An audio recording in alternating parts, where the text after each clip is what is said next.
government bats for a GST rate of 18% or lower as the chief economic advisor-led panel gears up to propose 3 different rates. Top government sources say the Congress will have little to oppose if the centre fixes a low GST rate. That's the CNBC TV 18 exclusive. Major sell-off across commodities. Strong dollar rattles base metals as copper and nickel slump to multi-year lows. Gold prices near 6-year lows, and oil struggles to cling on to gains as the US Federal Reserve gears up for an unscheduled meeting later tonight.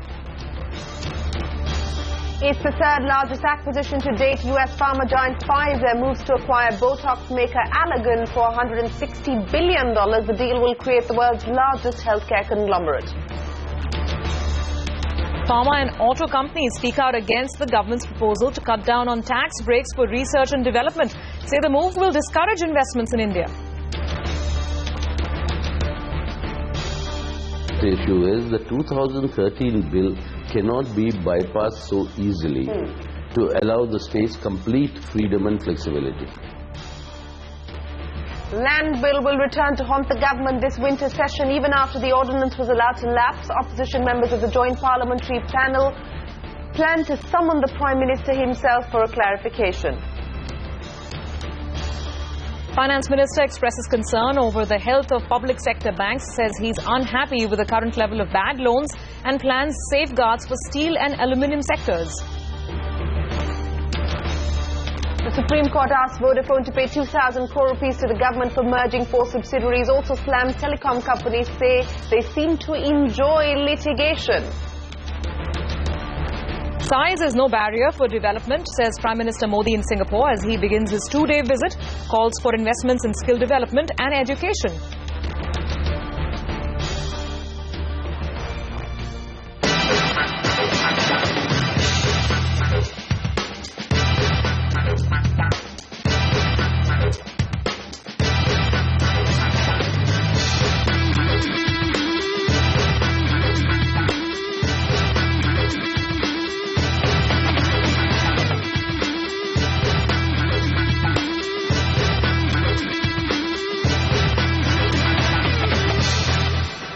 Well, it's that time of the year when Team Overdrive gets together to choose the best set of wheels across all categories, be it the most luxurious and flamboyant or the best value for money car or bike. Watch this space for more on the Overdrive Awards. Good evening. Thanks very much for joining us on India Business Hour. Hi, Surabhi. Hi, Shireen. I wonder which one of those hot set of wheels you're backing. But, of course, assisting our team of experts are some of the biggest voices from the automobile industry. And they all got together at the Buddh International Circuit at Noida to test out all of these hot wheels. Shireen? Well, while Team Overdrive is busy racing those beauties on the circuit, we were getting calls on the biggest story of the day. We'll get you that and more in just a second, but thanks very much for joining us on India Business Hour. Let's head straight to the action on the Lal Street, where the bulls failed to shake off the Monday morning blues. The major indices today remaining on a tight leash, ended the day with marginal losses. The Nifty moving in a 50-point band, ending just below the 7,850 mark. The Sensex lost about 50 points as the bulls couldn't really find any positive triggers. The mid-caps did manage to buck the trend and clocked marginal gains, but this is what the markets are watching for, not just back home, but across the globe.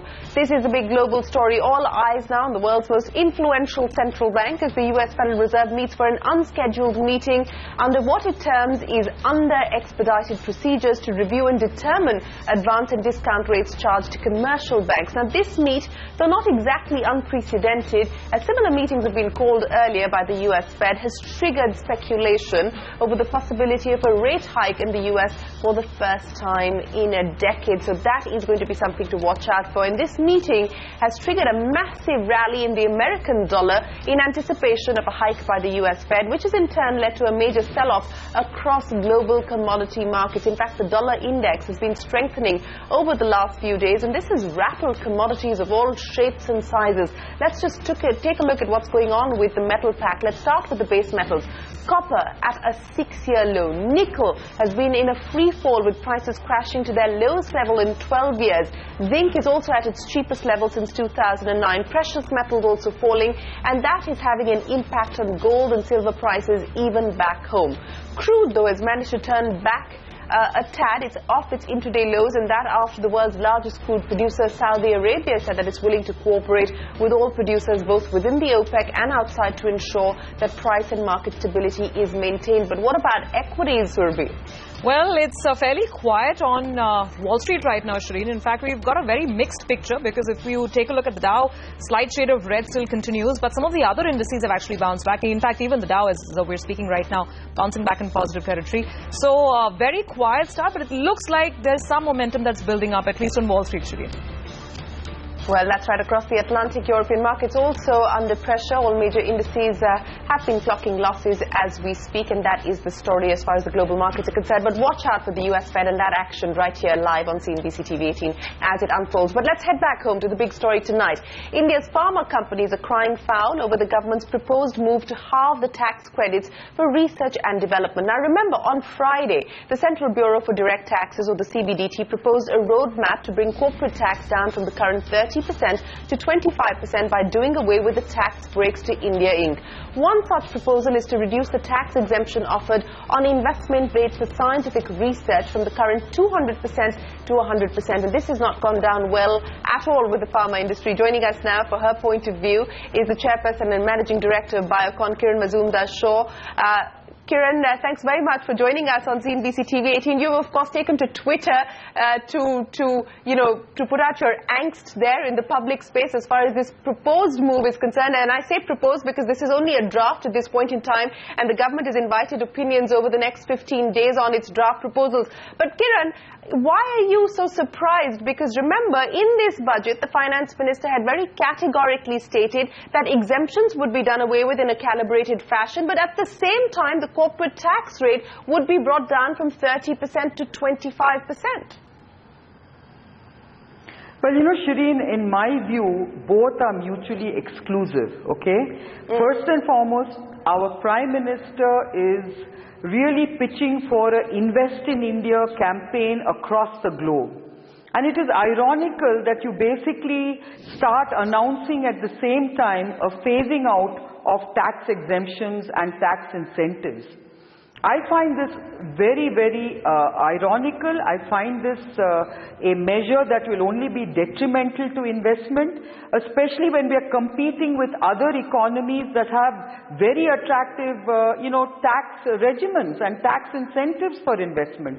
So this is not something that we can really accept as an industry and as a country.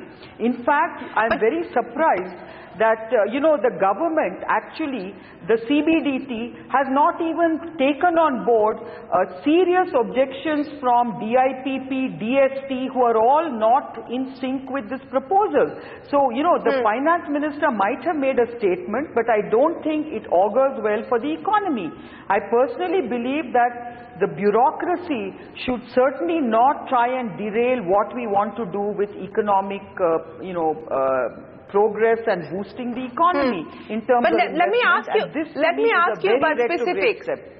Okay, so let me ask you about specifics, Kiran, because you've said several things. You believe that this is a retrograde move on the part of the finance ministry and the government. You believe that this is the bureaucracy hijacking or derailing the government's economic agenda. And you've also tweeted to say that this will in fact sound the death knell as far as the biotech industry is concerned. I mean, those are serious comments. The government would suggest at this point in time that perhaps industry is being alarmist. It is not alarmist, Shireen. First and foremost, let me tell you, even the 200% weighted deduction that we were being offered to in terms of R&D, believe me, was only covering 10% of our R&D spends, okay? We kept saying that we should be allowed to claim 200% weighted deduction on our global R&D spend. But that was something never considered. And now even that 10%, you want to reduce it further to, half of that? I mean, it's ridiculous when every other country in the world is offering huge tax credits for research. Why would we want to then invest in research in this country, especially when the Prime Minister is actually talking about innovate in India as a big mission? I mean, it doesn't make sense. And I think the DST is not at all seized of this approach. Okay, Kiran, let me ask you now. The government needs to understand the importance of investing in R&D. No, you're absolutely right on that front. But let me ask you for specifics again, Kiran, because you've obviously, on the back of the proposal that was announced on Friday, done some back-of-the-envelope calculations on the kind of impact this will have as far as companies like yours are concerned. What would be the hit of this halving as far as the deduction is concerned on Biocon, for instance? For instance, Shireen, there is no incentive for me to do R&D in India. I mean, basically, you will see a flight of R&D out of this country. You will see people, creating IP outside this country. You will see people really sort of, taking their R&D in more attractive destinations where R&D credits are available. So I think this is an extremely retrograde step at a time when we need to actually attract people to come and innovate in India. So according to me, the government, I don't think, is seized of all the facts, and I think there needs to be a serious thinking and a serious rethinking about this particular proposal, where I for one certainly believe that this is going to be an extremely retrograde step for India Inc., especially for pharma and biotech. Okay, so you're saying an extremely retrograde step, but let me also ask you, Kiran, then to extend that point, because the finance minister as well as the prime minister have been touring country after country trying to invite people to invest in India. We've sold the Indian IP story abroad, saying that, listen, don't worry about our patent regime, we're TRIPS Plus compliant. Do you see investment coming in, big ticket investment coming in, if this goes through into the pharma sector? I don't think so, Shireen, because investments are made where the tax regimens are very attractive for IP and for research and innovation. Now, if you think about the Pfizer-Allergan deal today, why was that done? They wanted an Irish domicile because the tax regimen actually favors pharmaceutical companies, especially those that innovate. So if you can't take a cue from that, and if you think that everyone is going to rush into India just because you assure them of a good IP regimen, well, think again. Kiran, are you now going to seriously consider, and again I'm saying if, because this is still a draft proposal, but if this does go through, will you be forced at Biocon now to consider other domiciles as far as R&D is concerned?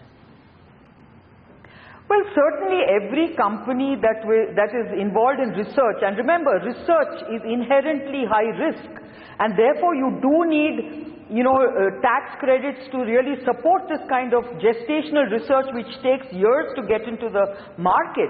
So if you don't get attractive tax credits for what you're doing, you will obviously explore other, destinations that offer you these tax incentives.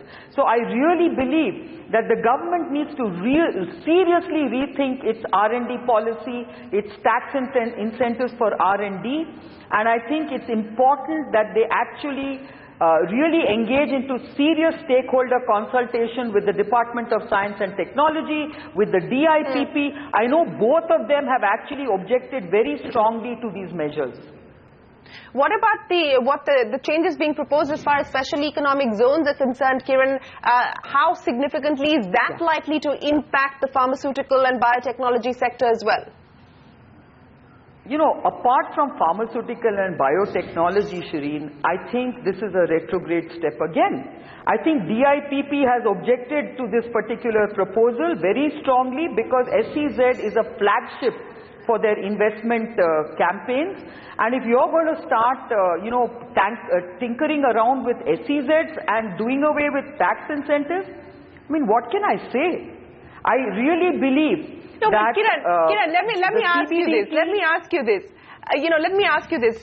On one hand, corporate India for the longest time has been saying, give us a simplified tax structure, do away with exemptions as long as you give us a simple low tax I'm sorry, rate. we have not talked about moving down that road.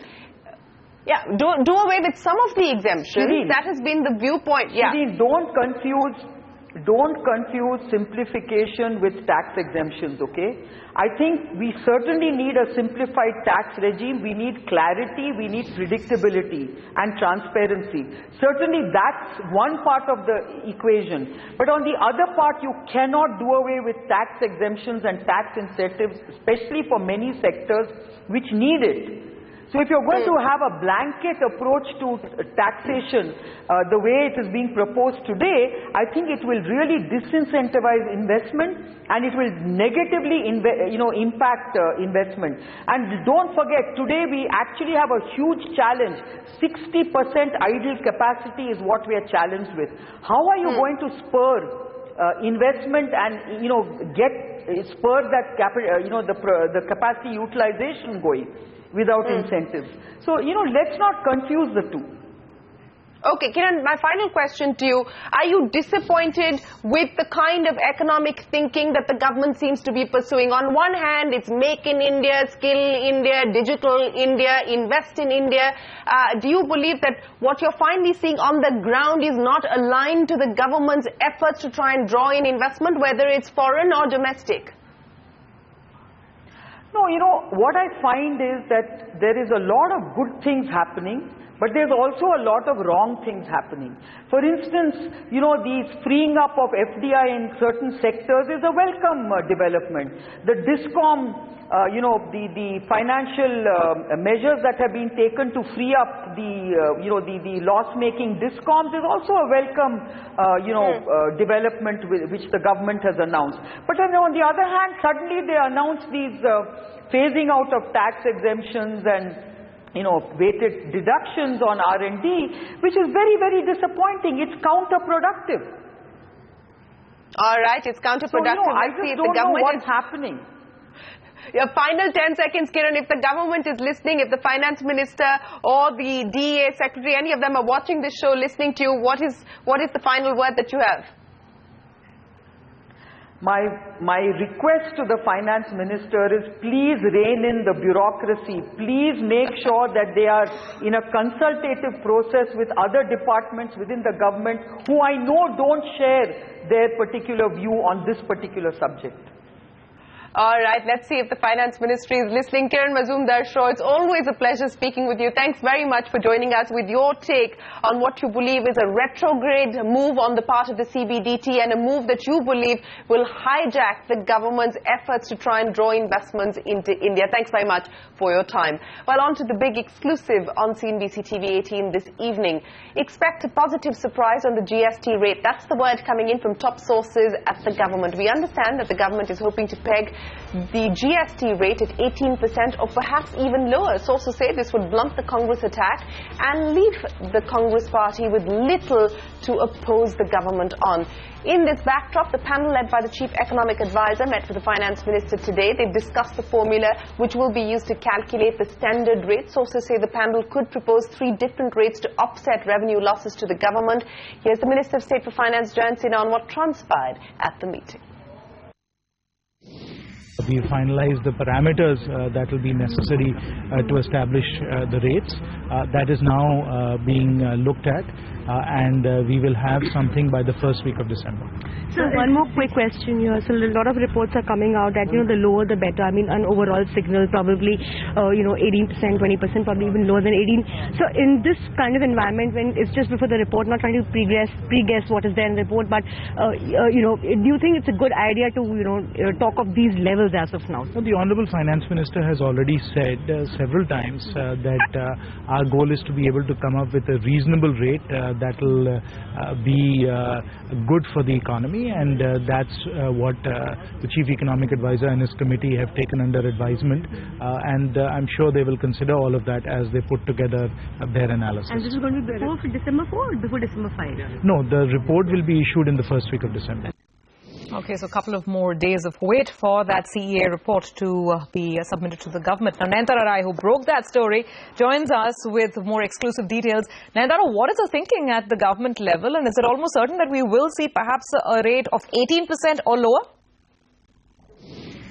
Senior sources in the government indicating the final GST rate might be 18% or lower. This is something the Finance Ministry is very, very keen on, as it will also lead to the opposition perhaps playing ball, because the view is that if the rate is going to be 18% or lower, on what ground is the opposition led by the Congress party going to continue opposing the GST? Today we did see a high-level meeting between the Finance Minister and the Chief Economic Advisor, Dr. Arvind Subramanian. Do you remember the CEA has been tasked with coming out with a report on the GST rates. Sources indicating that at this meeting, which was quite a short one of about 30 to 45 minutes, the rates were not finalized. What was discussed more at length was the principles behind the GST. We also understand from our sources, and my colleague Sapna Das has been reporting on this, how there might be 3 GST rates: a standard rate, a concessional rate, and a higher rate for goods such as cigarettes or even cars. We've spoken to a whole bunch of industry experts through the day, and they do feel that an 18% tax rate is the need of the hour, and that it would not necessarily mean an imperfect GST. Something else Jayant Sinha, the Minister of State for Finance, talked about, and that is that the former Finance Minister P. Chidambaram has asked the government to get rid of that 1% additional levy of the manufacturing tax and also cap the GST rate at 18% in the Constitutional Amendment Bill.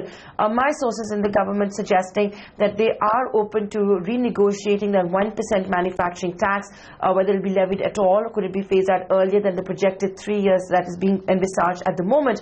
As far as enshrining a tax rate in the Constitutional Amendment Bill goes, sources indicating the Finance Minister is dead against it, saying that for every time you need to change a rate, you'll have to go back to Parliament, and this is not the norm, it would be an aberration. As far as the industry and the consumers are concerned, they would certainly welcome this. I mean, by and large, in this negotiations or this discussion, you're getting 2 or 3 cents. One, of course, important one is that the government, particularly after the outcome of Bihar results, is once again making a serious effort to put up a face before the international investors and the international community on one side, and we also on the Indian business on the other, to regain confidence in this important reform. I don't think there is a necessity to state a certain rate in the constitutional amendment. Very clearly, if you see all of our taxing entries, whether they fall in terms of the central list or whether they fall in terms of the state list, the rate of taxation isn't mentioned in the Constitution. So actually it would be quite unusual for this to happen. So all eyes now on what the GST rate is likely to be. We will have clarity in the first week of December, but sources tell us that the government is batting for 18% or even lower. Now, even as the government reaches out to all opposition parties in a bid to try and ensure that the winter session of Parliament doesn't end up being an action replay of the monsoon session, the opposition doesn't seem to be willing to play ball. Opposition leaders led by the Congress in the 30-member Joint Parliamentary Panel on Land want the Prime Minister himself to clarify on doing away with the land ordinance. Remember, the Prime Minister had spoken of the ordinance lapsing in his radio address. CNBC TV 18 lands the joint panel may also seek an extension, as there's still no consensus on some of the clauses introduced in the new bill. And as the winter session looms, has the government managed to break the ice with the opposition? Starting tonight, we'll get you the biggest political voices as we wait for the Parliament to convene on Thursday. Kicking this off is the CPIM General Secretary Sitaram Yechuri. Does his party support the GST bill in principle? Yes, it does. But he says the government has not done enough to address the concerns of state governments. He believes that the government's efforts have not been sincere. Listen in. The crucial issue is there are doubts. We also share those doubts, saying that the last vestige of any right that the state governments will have to raise resources through taxation proposals, that will be taken away with the GST. Right. Now, we were the chair of the Empowered Committee. Right. And to charge us, say we have this, there is this apprehension on the federal account that needs to be assuaged. Now, how will you do it? There are ways in which you can do it. Guaranteed compensation and so on and so forth, which is part of the Constitutional Amendment Bill. Who will take the initiative to bell the cat? The government of the day, no? So you're saying the government hasn't done enough to actually get the opposition on board as well as the state governments on board? Absolutely. Because the state governments don't seem to share that point of view. Not at all. But the point is that why is such a big hoo-ha, raised over this issue? If the government is sincere, and let me repeat, sincere. So you're saying the government hasn't done enough to pass the GST bill through? It's not the opposition. The onus lies with them. GST, the likelihood of it going through in this session is a little higher, one would say today, but then who knows in politics. But let me ask you about the other controversy, and that is to do with land. And the government has finally given up its battle as far as the land acquisition bill is concerned, and now taken the somewhat convenient route to say that the 2013 law has the flexibility ability to allow the state governments to do as they like as far as the land bill is concerned. What do you see as being the fate of the land acquisition bill? We have a parliamentary party meeting today, in fact, to discuss this issue as well. Well, you see, let us see what the government proposes. But the point at issue is the 2013 bill cannot be bypassed so easily to allow the states complete freedom and flexibility. There are certain provisions in the 2013 legislation which are mandatory to be, and they need to be followed anywhere in the country. Right. So it's not as though you ignore 2013 and you go ahead and do what you want to do, like Andhra Pradesh government has now done for the new capital. Land pooling, No, that is also, we think, a violation of 2013. So this will definitely come up in the parliament. Now, and therefore what the government is trying to very cleverly do, and I think very cynically do, is to pit the center versus the states.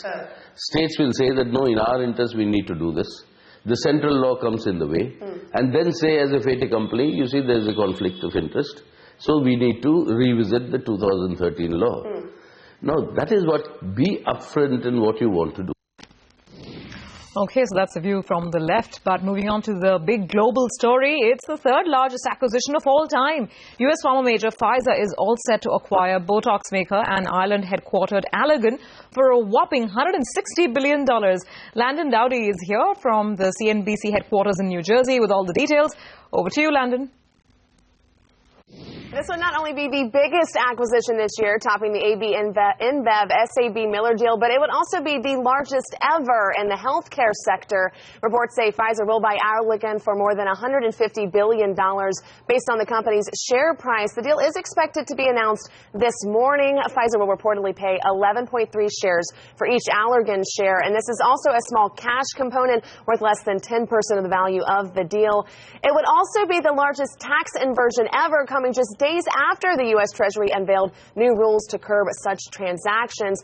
To potentially get around those rules, the deal will technically be structured as a reverse merger, with Allergan, which is based in Dublin, buying Pfizer, which is headquartered in New York. Pfizer CEO Ian Reid will reportedly lead the new company, with Allergan's Brent Saunders in a very senior role that could set him up as Reid's possible successor. Reid has been a vocal critic of high U.S. corporate tax rates, which he says puts American companies at competitive disadvantage. Pfizer's tax rate is about 25%, the highest among its peers. Analysts estimate by linking with Allergan, it will lower that below 20%. Allergan's rate is about 15%. The deal combines two drug makers with more than $60 billion in annual sales, with top-selling products such as Pfizer's pneumonia vaccine Prevnar and Allergan's anti-wrinkle treatment Botox. Allergan is growing faster than Pfizer and projects it could launch more than a dozen new products, including drugs for macular degeneration and depression, over the next several years that could generate $15 billion in sales. Allergan itself is the result of several mergers. It was previously a generic drug maker called Watson Pharmaceuticals. In 2012, it bought Actavis and took on that name. It also bought Forest Labs, and Actavis stepped in as a white knight when Valiant tried to buy Allergan and took that company's name.